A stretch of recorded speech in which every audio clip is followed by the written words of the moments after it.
Welcome to Triple H, Hamilton Happy Hour, where we talk about pianos, talk about music, and everything else in between. Hey everybody, welcome back to Hamilton Happy Hour. I'm joined again with Mike and Mike. What's up, guys? Hey everybody. Hey, good evening, y'all. How you doing? And we have Juan Toribio from New York, who is a friend of mine who came down to help us do a pin block. How you doing, Juan? I'm doing fine. Thanks for inviting me. You're welcome. Thanks for coming. Yeah, because we need your help. Yes. We had a piano, this 150-year-old Kanabi, that was built way back in the day. How they did things was completely different than how it is today. So it was a trickier pin block that we had to do. So Juan and I got to talking. I'm like, hey, can you come give us a hand? And he said, yep. So you're down for a couple of days. I'm like, perfect. Hey, you want to do a podcast? Sure. Yes. So yeah. So it's interesting too. Oh, why don't you tell everybody, how you got into the business and why you like doing what you're doing? Well, my father used to work in the company in New York. That was the biggest rebuilding company, ANC. And then I came like 16 and a half years old. And then my father said, no, you're going to work. My mother said, you're going to study. Then I said, I got to help my father. Mm-hmm. So I start so early, as apprentice with San Camilleri in 1980. So I learned step by step. So you're second generation? Most likely. Yeah. Yeah. Yeah, that's Well, your grandfather didn't do pianos. No, my father. So your father and you. Yes. Any of your kids in the business or no? Not really. No. But you have a grandkid that maybe. Might be. He's very strong. Yeah. I wish. Yeah. So that'd be awesome. So when did you start getting into doing pianos? You said 16 and a half. Not to give people your age or anything. But, I know. Yeah. Yes. Well, right. Now you call right off the boat, mm-hmm. because I came in January 22nd, 1980. The next day, my father took me to the shop to work. Oh, wow. So that was right off the Right away. right away, which was great because my mind was clear and fresh. And then I pick a lot of things, and I have the privilege to work with old-timer from Stanway. In that time, they used to come evening time after Stanway. So I met Action Man, stringer, master stringer, mm-hmm. and craftsmanship. Like there is a guy, Rudy, who used to make the elephant legs. Oh wow! Yes, and is that? I didn't know that. That's the official term for those legs. Yeah, because it looks like a trunk. Yeah, I never thought about that. Yeah. I never heard that elephant legs. But it makes perfect sense. It does. I knew what you were talking about right away. And another thing, San Camilleri, he tried to make a piano like Model B. He made a copy, mm-hmm. and I work in that production. Okay. So we bend the rim. Oh, wow. Yes. He sent the plate to be made in Taiwan at that time. So we have a lot of work grinding it, level the A graph, mm-hmm. And then I learned. I saw we used to make the fall boards, new fall boards, key blocks, lyre, all the parts, mm-hmm. like Stanway factory. Mm. So it doesn't mean I can do all these parts, but at least I have an idea. Yes. Yep. And starting at a young age too. It's true. The younger you are, the easier you learn. That's why it's taking me so much longer to get things down. For me in the business, it took me a long time to figure things out. Even though I started young, I don't know what it was. Regulating was difficult for me. Tuning was one thing that wasn't. That came kind of easy. But soundboards was difficult for me. Pin blocks was kind of difficult.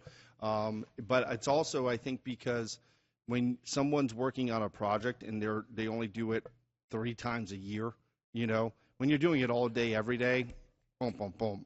When you're in a factory, basically like you are, right? And there's it's like building a pyramid. Yeah. You know. Yeah, and then having all the tools at your disposal that you need, Yes. is the key, because the right tool makes the job the easiest and fastest it can be. Well, I Yeah. can't wait till we get some more tools. Me too. You name it, I want to get it. So, what do you love about doing, soundboards and pin blocks? Those are the two main things that you do, correct? Yes.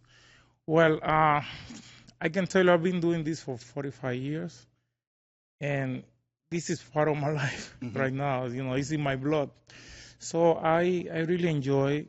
I do every step I do until I'm not sure if this is right. I don't go to the next step. Mm-hmm. It doesn't matter. For me, there is no time, space. As long as it's good, then I go to the next step.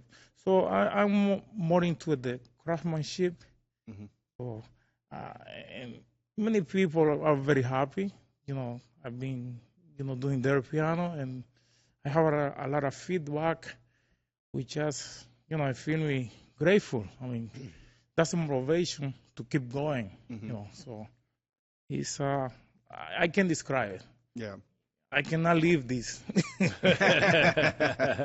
It's I think once you get this business sucks you in, if you fall in love with it, it's like a relationship that you just don't want to let go. Even when you retire, you just don't want to let it go. You want to be part of it one way or the other. I don't think it lets you go. That too. I mean, it's a two-way street. Yeah, I mean, look at Fernando. Right. I mean, and when you get into having a good reputation like what you have, and keeping busy, because like my father always said, just do good work, you always be busy. It keeps following you. It keeps following you. And it's hard to get away from it. But then again, it's like, I want to do it. I want to, you may be slowing down and not doing, I'm using around number 40 soundboards a year and doing 20 or something like that. But you still want to have some part of it, in you to do, because, like you said, it's in your blood. For me, what I love the most about soundboards and pin blocks is that's what brings the piano to life. Oh, yeah.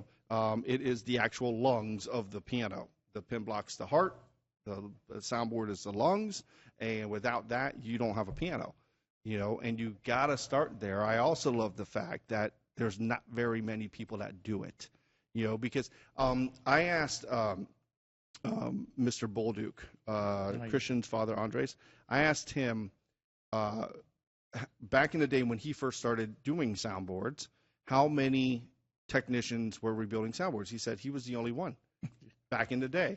So really, back then, that was 45 years ago, 50 years ago. That's what I was going to ask. So people have only really started replacing soundboards only 50 years ago. Because a good soundboard can last you 80 years. Like my mentor, Sam Camilleri, ANC Craft, they convinced the whole nation, U.S. nation, to, if you rebuild a piano and replace the soundboard, instead of lose the value, increase the value. So because it's like European, they said if you replace the soundboard, it's not original.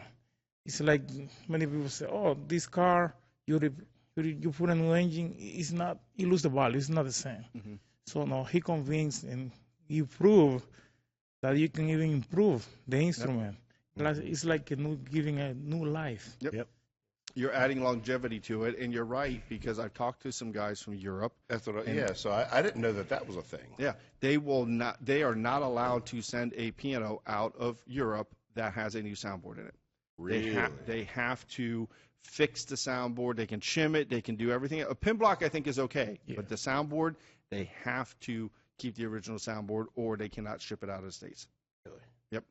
Which I don't understand the reasoning for that, because in our field, with what we do, our job, as we like to say, we're ambassadors for the piano, is to do what's best for the piano. Yes, you can shim it. Yes, you can put a new bridge cap on to get bearing, and put a new pin block in. But when you've got a soundboard that has a dozen cracks in it, and you shim all those cracks, what's going to happen? I don't understand that. You're going to get more cracks. Another thing, the wood is dry out. Yeah. Let's say after 70 years, 80 years old, it's like paper, so there is no resistance. So no matter what you do, the string is gonna press it down, and okay, you can produce sound, but not every note is gonna be sound with clarity. Mhm. Some of them is gonna sound, oh, I love this sound, but some of this other no, it's not gonna respond Mhm. because the strength is lost. Yeah. Yeah. You're putting a Band-Aid, Yep. on an open wound. Yeah, because at that point, the shim and the glue is harder than the soundboard that's connected to, Yeah. right? So, I mean, Yeah. you can start getting pressure ridges right next to that. Yep. Theoretically, it seems One like to me. I don't shim, know. let me tell you, one extend shim, further. one hair line crack, it doesn't matter. Mhm. But if you've got a bunch when of you have like 15 Yeah. cracks, you already lose the sustain Mhm. of the soundboard. Yep. Because when you press the soundboard, produce crown, you forcing the soundboard to be crown. Mm-hmm. So when it cracks, so many cracks, it releases the tension. Mhm. You can create crown, but it's fake crown. Right. Yeah. Yep. Yeah. And that's fake sound. Yep. Exactly. It's not true. That's that because you have to have that crown. It's very, very important that you have that crown and your bearing is just right. Too much bearing is a problem. No bearing is definitely a problem. So it's just that proper bearing that you have to have. But if you have too much stress on the soundboard, you're going to lose tonal quality. And if you don't have enough, you're not going to get any tonal quality. But if all the measurements are the same for a replaced soundboard versus an original soundboard that's got a bunch of shims in it. They're actually never going to be exactly the same. That's the thing. Okay, okay, so if you're real close, but the sound quality. So you will. There are older boards, like we have a couple of Steinways in the back that the boards were fine, and we saved them. I mean, no cracks, nothing, and we.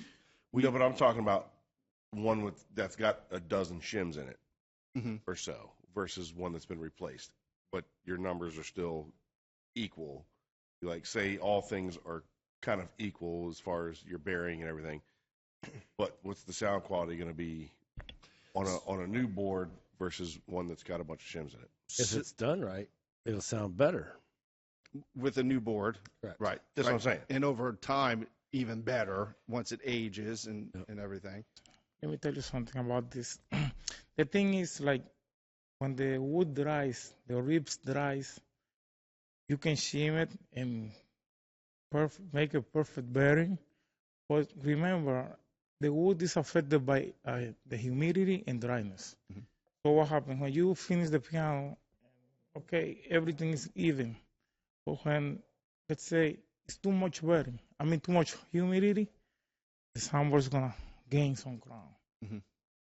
Then this one area is gonna sound perfect, so another area is not gonna be, because it's weak. It has weakness. Yep. Throughout the summer. So the same thing when you hit the dryness or weather, it's gonna collapse. Then that's what hear a lot of buzzing, Mhm. different notes. Mm-hmm. So you see, a pianist, professional pianist, they know what they're looking for. You can. Oh yeah. I deal with them a lot. Yeah, and they will be able to pinpoint something. They won't be able to explain what it is. They'll be able to say this just doesn't sound right, and it's just the nature of the beast, when it comes to especially a 9-foot concert grand. That's a whole different animal unto itself. Most rebuild soundboards, for us is 7 foot or under. We don't do too many 9-footers, but we're doing that funky pin block on that 9-foot Canavi, and it's a lot of fun. But it's great too because this just goes to show you the camaraderie you can have between people and working together. Where we've been talking a lot more lately in the last couple of years, and I was like, hey, I got this pin block. You want to help us out? And you came down, and we're working on it. I'm learning some stuff, too, with it. So what would you say is the unique challenge of this piano? Like, let's shed some light on that. So for me, because this is a challenge more for me than for you. You've done stuff like this. Is learning that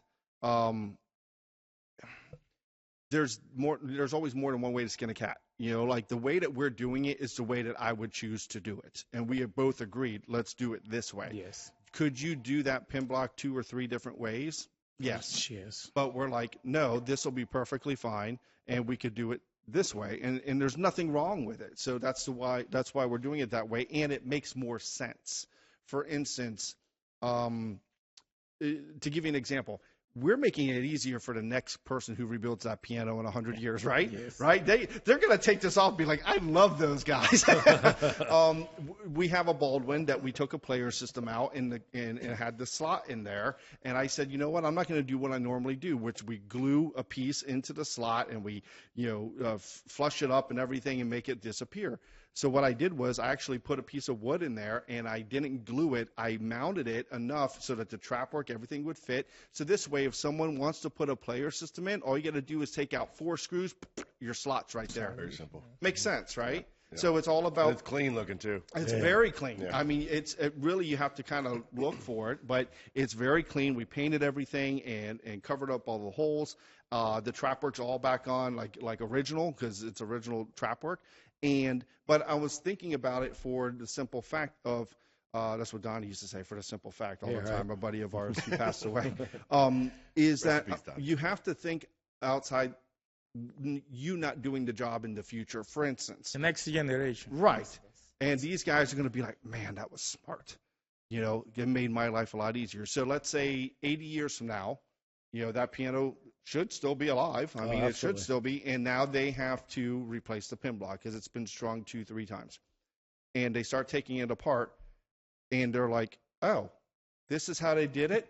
Oh, we could do it this. Oh, that's so much easier. So it's about the service after the fact of the work that needs to be done. So that's why we're doing it this way, to make it easier for the next several generations ahead. And if you work that way towards when you're doing a job, to make it like, okay, if someone else was to come behind me and have to do this, are we going to make it easier or harder for them?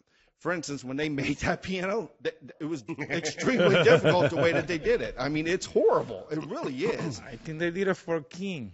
Yeah. They did it thinking no one's ever going to rebuild this piano. Yeah, right. That's not the case. And so as time's gone on, we know that happens. So we are thinking that way. We're in the future, it could be your grandson. Who knows?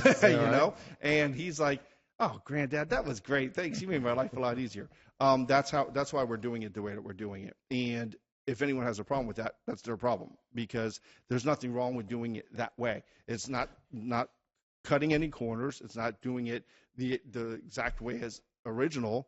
It's actually better, in my opinion. Plus, someone can learn from it later on down the road. Yeah. Yep. And it's going to basically, as ambassadors for the piano, is to make the piano live as long as it can. And this pin block is going to be just as good, if not better, than the original. Oh, yeah. So, and like you were saying, with pianos through the ages of people saying, oh, you got to keep the soundboard and, keep it original and this and that. Well, that's all well and good, but what happens when a customer keeps their original soundboard that has 10, 12, 15 shims in it, right? They keep the original soundboard, and 5 years, they refinished it, new pin block, new strings, everything. They refinished it, and now their soundboard's collapsed. So all the money you spent into all that work, you have to undo. I mean, mostly the strings, it's nothing else, but maybe having to redo the plate, possibly. But now all that money. It's a big loss. Yeah, it's a real big loss. And that's why doing it right the first time is the right way to do it. But there are circumstances, like I said about the couple back here, those soundboards are fine. So it's okay, But you also have to think of the cost of what goes into, okay, you're spending X amount of dollars. Yes, it's expensive to do a soundboard, but if you want to add 80, 90 years to the life of your piano, then do the soundboard.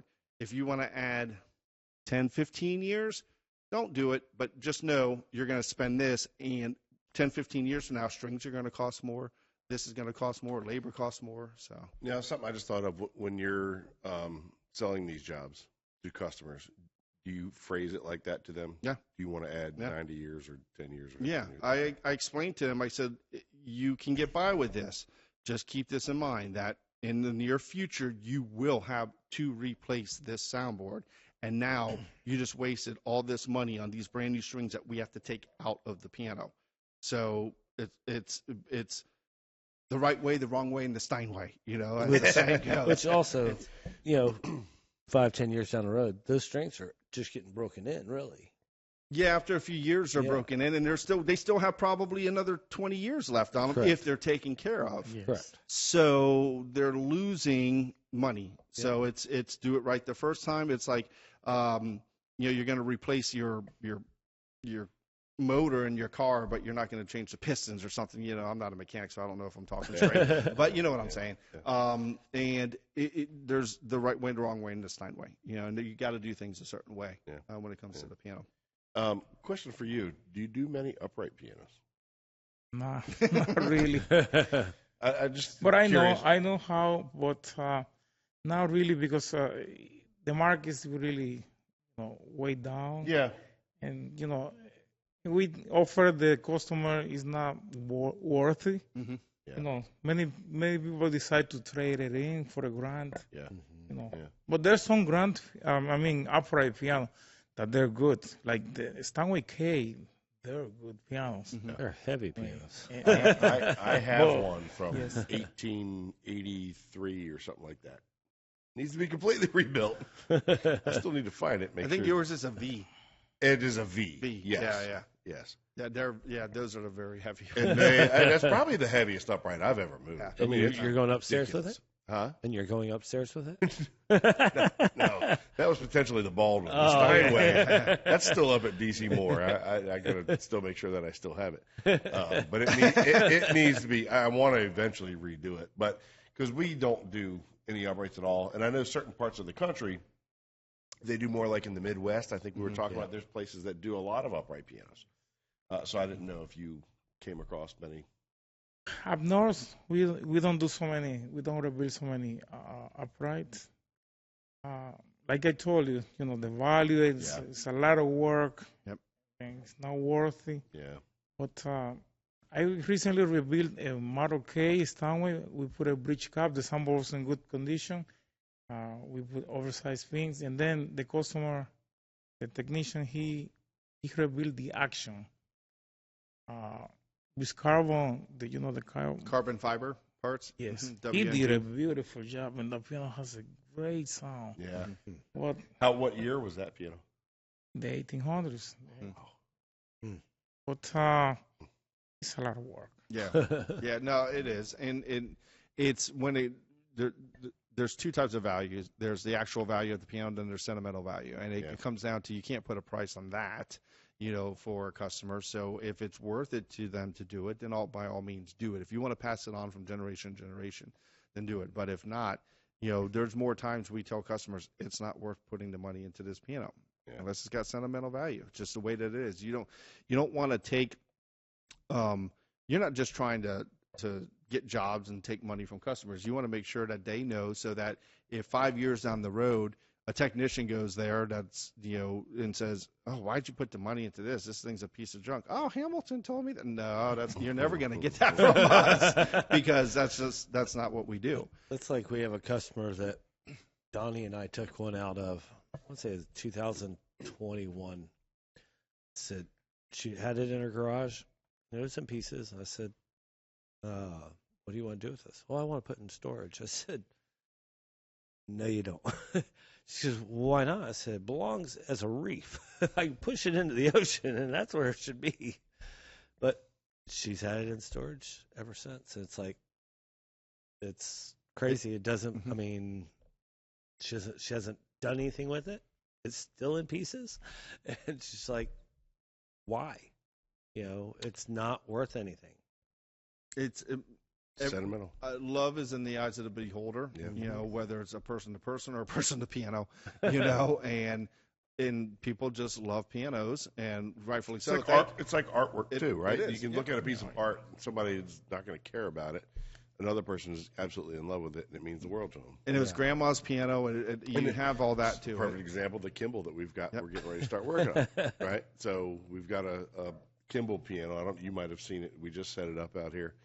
And it's got zero value as far as a piano goes, but it was our customers.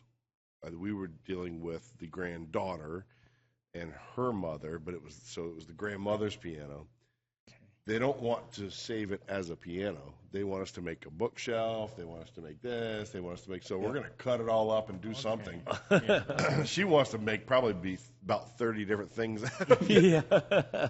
So we're going to figure out what to do with it. We've got an idea to make everything she wants out of one shell, and basically turn it into a desk. You keep the case. I mean, the legs are beautiful. It's all hand carved and things like that. Except for the bull mastiffs. Yeah, except for the parts that are missing. But do something like that and make it a desk, and and at least keep that part of it, because yes, it does cost X amount of dollars to rebuild that piano, and no, it's not worth $2,000 when we're done. No matter how good of a job we do, it's just that type of piano. Yeah. But it is what it is. What I can see about rebuilding piano, you see, the piano is an instrument, is a furniture too. Mm-hmm. Furniture. So there's some beautiful furniture and piano at the same time that people look how to rebuild it, because you see, you don't find rosewood wood anymore, or nice walnut, and the way they craft those pianos, it's impossible to get it today, unless you pay a lot of money. Right. So I would say, I see so many beautiful, furniture. It's sad that it's not worth it to rebuild it for the market value. Yes. Yeah. My father told me one time he went to a customer's home and he looked at their bar and it was made of wood, and he goes, "Was that a Steinway before?" And they said, "Yep, they chopped up a Steinway and made a bar out of it." And he could just tell by the wood that it was. But we were talking about earlier about how Sitka spruce is you're not being able to get it anymore, right? Yes, there is some restriction to sell the Sitka spruce. They're really selling more for guitars now, because it's a small amount you need it. Yeah. And I think they get more value than sell it for soundboard. You can make a lot more guitars than you can pianos. Exactly. I mean, the soundboard they consume more wood, and they don't. I mean, you see, the Japanese Chinese have a big contract, with the Canadian buying the Sitka. So very soon it's gonna be out of it. So I think they're putting a restriction on it, and I think it's hurting. It's gonna hurt in the future. And maple too. Maple too. Yep. Yes. Can't mess with spruce and maple, government. We you need just that stuff. you leave that alone. Just leave it for us. Forget the guitars. Pianos are, pianos are our livelihood. I mean, there's millions of guitars out there. There's hundreds of thousands of pianos. There's a big difference. And of course, it is what it is, and not just guitars. There's other instruments too. But then the guitar players just smash them on I the know, stage, right? And then there goes all that Sitka spruce. Yeah.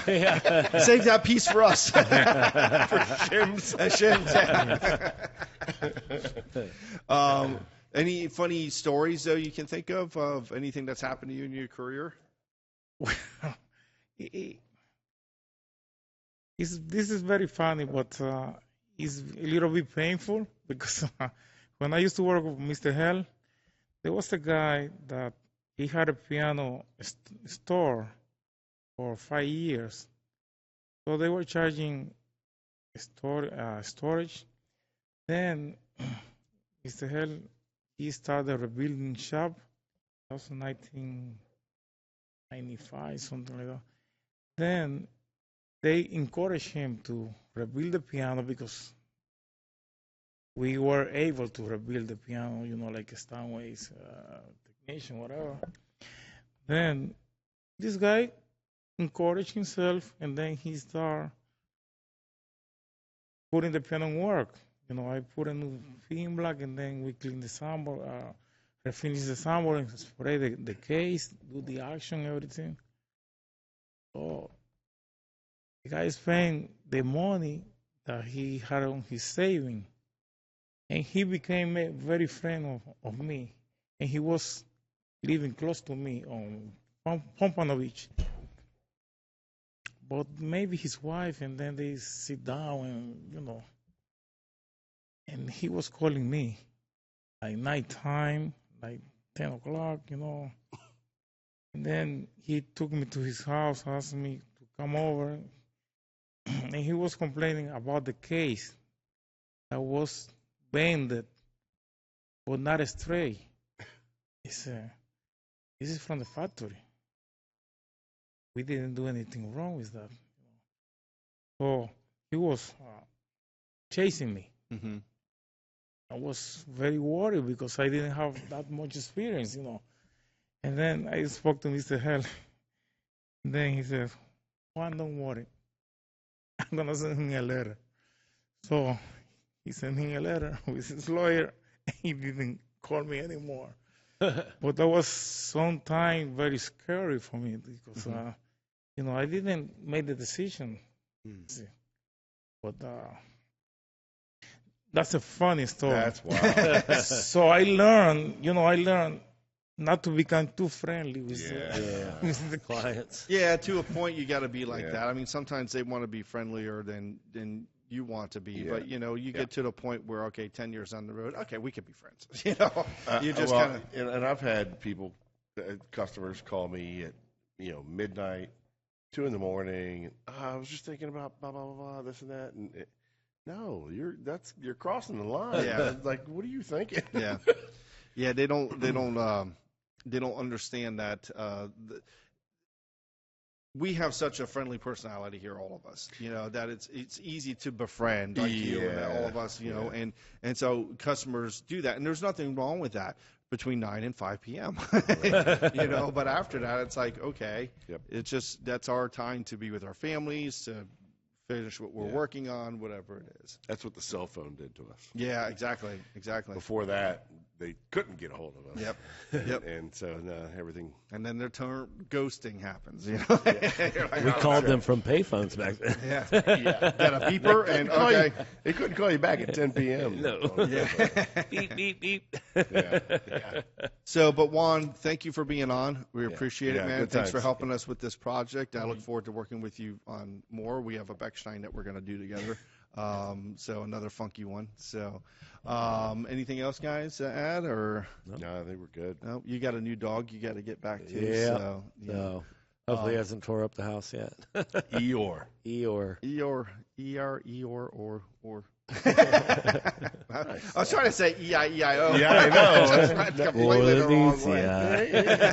Well, thank you very much. I'm very, very excited working here with you guys. I mean, I really respect the way you run this company. Thank you. Very organized and, dedication and focus, which is very important. Whatever you do in life, if you focus, that's has a lot of value. Absolutely.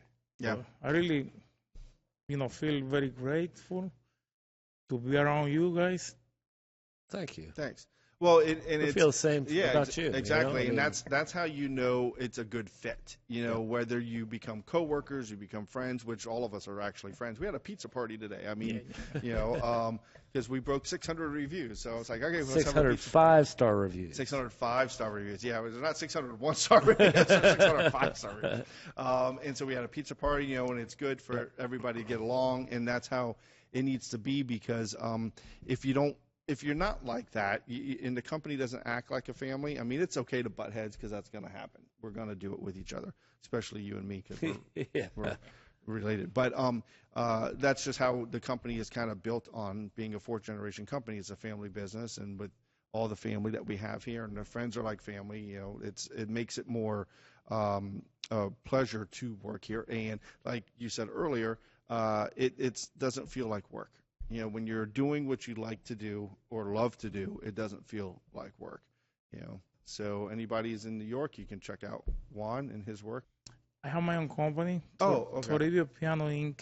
Okay. Yes, in Yonkers, and affiliated with Emporium Piano, affiliated with Clavier House. Okay. So I have many Projects going on. projects going on. Yes. Okay. All right. So you can check out Juan if you're in New York, and we're going to start doing some more stuff together into the future. And we hope everyone enjoyed the podcast, and have a good night. Take care. Good night. Bye.